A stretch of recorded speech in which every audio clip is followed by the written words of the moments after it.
क्या हो जब तीन शेर एक ही शिकार पर झपटे।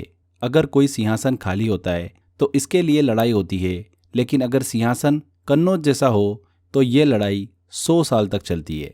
आज के इसी सेशन में इस 100 साल तक चलने वाली लड़ाई मतलब त्रिपक्षीय संघर्ष को हम डिटेल में डिस्कस करने वाले हैं। इतिहास में एक समय ऐसा था जब भारत की धरती पर तीन शक्तिशाली ताकतें टकरा रही थी। गुर्जर प्रतिहार, पाल और राष्ट्रकूट। ये केवल सत्ता की लड़ाई नहीं थी, ये थी भारत की किस्मत बदलने वाली जंग। तीन राजवंश, तीन महत्वाकांक्षाएं, पर एक ही सपना, कन्नौज पर अधिकार करना। लेकिन सवाल ये उठता है कि आखिर कन्नौज ही क्यों? इस संघर्ष की शुरुआत कब और कैसे हुई? तो चलिए समय की पहिए को पीछे घुमाते हैं और इस पूरी स्टोरी को डिटेल में डिस्कस करते हैं।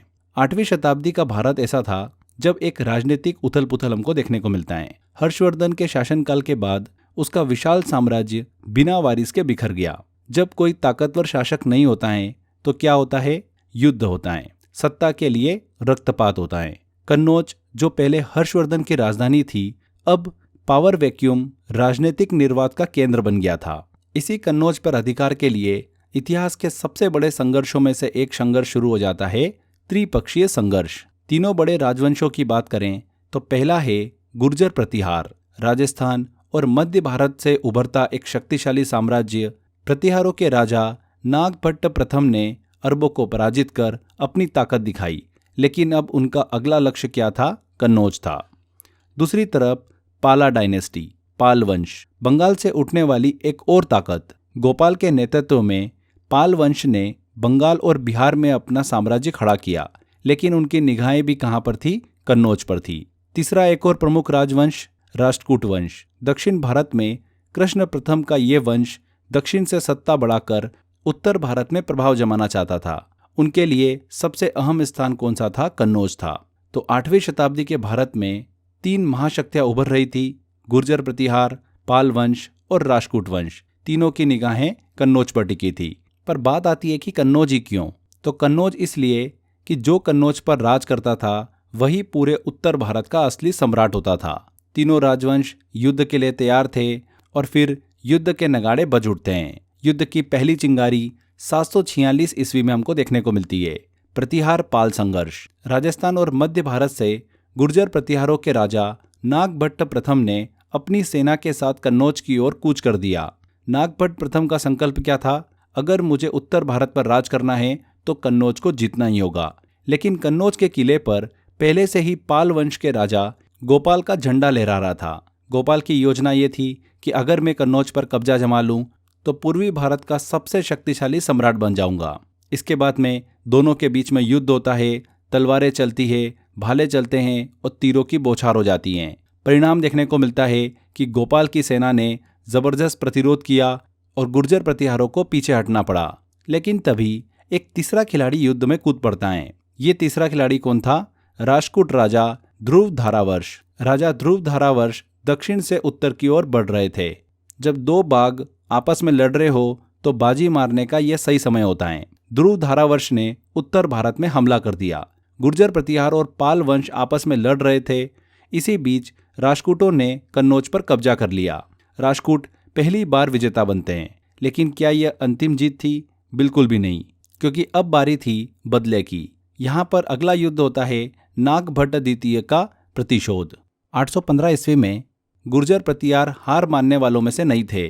उनके नए राजा नागभट्ट द्वितीय ने एक विशाल सेना खड़ी की और राष्ट्रकूटों पर धावा बोल दिया। युद्ध हुआ, प्रतिहारों ने राष्ट्रकूटों को हरा दिया और कन्नौज को वापस जीत लिया। अब उत्तर भारत पर प्रतिहारों का कब्जा था, लेकिन पाल वंश अभी भी इस खेल में था। इसी दौरान पाल वंश ने बिहार और बंगाल से अपनी शक्ति बढ़ाई। उन्होंने धीरे धीरे प्रतिहारों की सीमाओं पर दबाव डालना शुरू कर दिया और आगे चलकर कन्नौज पर भी हमला कर दिया। इस युद्ध में प्रतिहारों की हार हो जाती है और पाल वंश यहाँ पर विजेता होते हैं। इसके आगे ये सत्ता की लड़ाई जारी रहती है और युद्ध लगातार चलता रहता है। कभी कन्नौज पर प्रतिहारों का कब्जा हो जाता है तो कभी पाल वंश का। बीच बीच में राष्ट्रकूट भी इस खेल में आकर बाजी मारने की कोशिश करते रहते हैं। यहाँ पर हमको कुछ प्रमुख युद्ध देखने को मिलते हैं 9वीं से लेकर 10वीं शताब्दी के बीच में, जैसे कि धर्मपाल बनाम नागभट्ट द्वितीय का युद्ध 815 ईस्वी में, मिहिर भोज बनाम देवपाल का युद्ध 850 ईस्वी में, पाल वंश का अंतिम युद्ध 910 ईस्वी में। 10वीं शताब्दी के अंत तक प्रतिहारों ने कन्नौज को सबसे लंबे समय तक अपने नियंत्रण में रखा। लेकिन क्या यह सही मायनों में जीत थी?